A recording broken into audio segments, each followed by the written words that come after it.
After 70, life feels quieter, not because the world slows down, but because we begin to listen differently. The laughter of grandchildren, the rustle of morning trees, the hum of a kettle on the stove, these small sounds hold the music of what truly matters. By this stage, we have lived enough to know that peace is not a luxury, it is a necessity. But peace doesn't come automatically with age. It must be protected from harmful habits, heavy words, and the silent clutter of the past. There are three things that slowly drain the spirit of people after 70, often without realizing it. They are not illnesses or regrets, but subtle mindsets and attachments, the things we say, keep, or do that pull us away from living fully.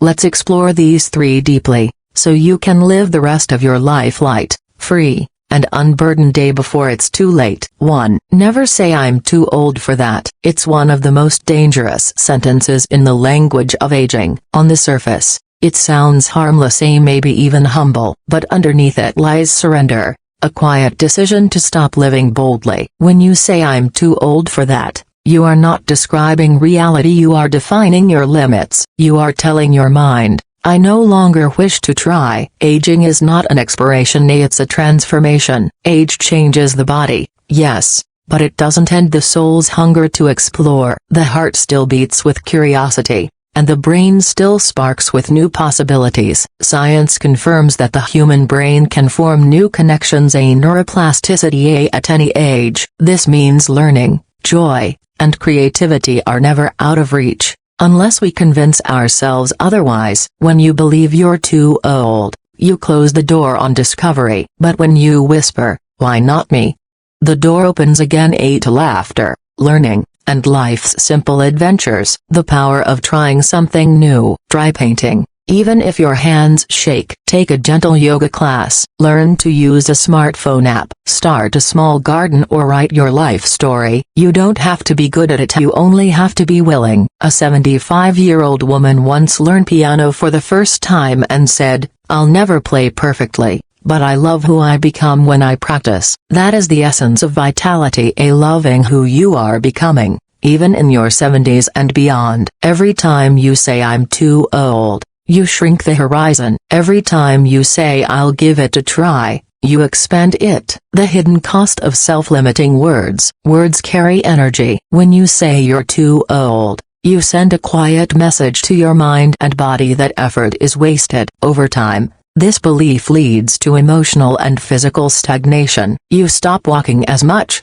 stop learning, stop meeting new people. The days blur into sameness. But those who refuse this mindset, who keep engaging, learning, and laughing, remain mentally sharp and emotionally alive. They have something to look forward to, even if it's small, a recipe, a story, a sunrise. The truth? You're not too old to start something new, you're too precious not to. Replace I'm too old with I still can. The most powerful shift happens when you reframe your words. Instead of I'm too old for that, say, I still can, just differently. I've earned the right to try without pressure. It's never too late for joy. These small phrases change your energy. They remind your heart that age is not a cage, it's a stage, rich with freedom to choose what truly matters. 2. Never hold on to things that no longer serve you. As the years pass, we collect many things: photographs, clothes, letters, souvenirs, and less visibly,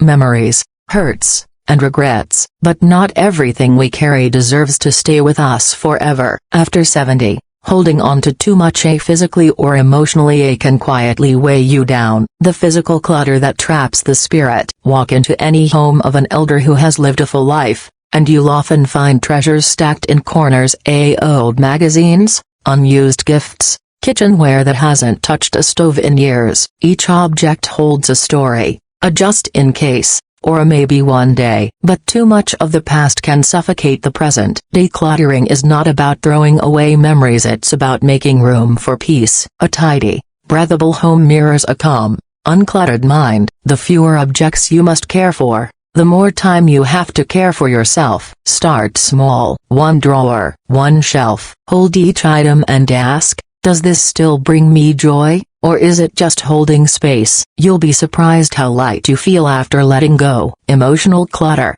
the heaviest kind. But not all clutter can be seen. Some of it lives in the heart. Old resentments, grudges, or unresolved guilt. These are heavier than any boxes in the attic. Forgiving doesn't mean forgetting or excusing. It means freeing yourself from the weight of bitterness. Bitterness is like drinking poison and waiting for the other person to suffer. After 70, you've earned peace more than revenge. Let go of what you can't change. Apologize if you must, forgive if you can, and release what lingers. Each time you do, you reclaim a piece of your own happiness. The gift of simplicity. Simplicity is not emptiness, it's clarity. It's knowing what matters enough to keep, and what can be released with gratitude. A minimalist heart is a peaceful heart. A house that breathes gives its owner room to dream. A soul that forgives sleeps better. At 70 and beyond, your time is too precious to be managed by old things. Keep only what makes your heart lighter. Let go of the rest, because every object, every memory,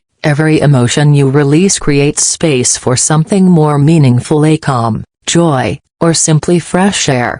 3. Never sacrifice comfort for appearances. In youth, we chase appearances, the right clothes, the right company, the right approval. But after 70, the chase should end. Comfort, physical, emotional, spiritual, must take the throne. Yet many elders still try to please others, dressing uncomfortably for social events, hiding pain to seem strong, or agreeing to gatherings they don't enjoy. This quiet sacrifice slowly erodes happiness. At this stage, your comfort is not selfishness, it's self-respect. Physical comfort. Listen to your body. Your body is the home you've lived in for over 7 decades. It deserves kindness. Don't wear shoes that hurt just to look elegant. Don't sit in stiff chairs just to seem polite. Choose softness, warmth, and ease. Eat what nourishes you, not what impresses others. Rest when you need to. Walk when it feels good. Treat comfort not as indulgence, but as wisdom earned through years of endurance. If you want to wear bright colors,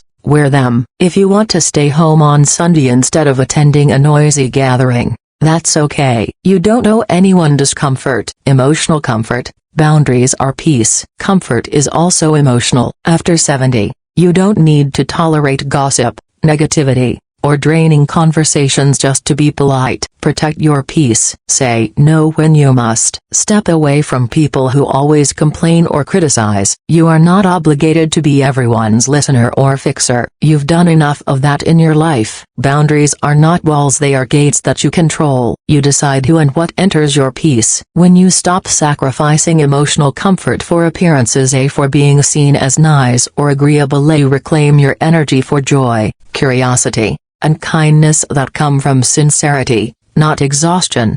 Spiritual comfort. Be true to your own rhythm. At 70, spirituality often deepens, not necessarily in religion, but in awareness. You understand that time is short and sacred. You start valuing quiet mornings, prayer, gratitude, or simply being alone with your thoughts. Never sacrifice this inner comfort for social expectations. If your peace comes from silence, embrace it. If your spirit finds joy in community, seek it. The only wrong way to live now is someone else's way. Comfort, in truth, is alignment. It's living in tune with your body, your values, and your heart's quiet voice. Freedom over facades. You've spent decades trying to fit in at work, in society, even within your family. Now, it's time to fit only where your soul feels safe. You don't need to wear uncomfortable shoes for tradition. You don't need to host people who drain your energy. You don't need to smile through discomfort for the sake of politeness. You can choose authenticity over approval. When you stop living for appearance,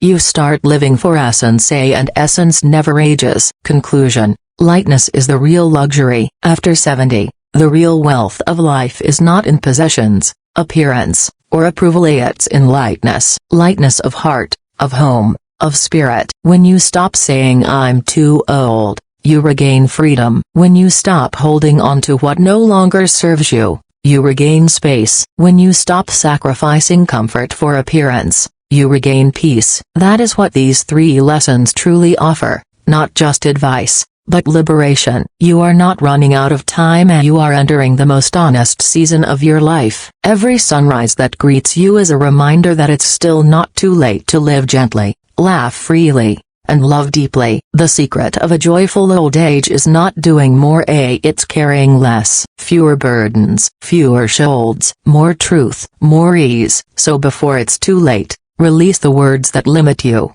the things that weigh you down, and the masks that hide your comfort, because what remains when all that is gone is you, wise, peaceful, and beautifully enough.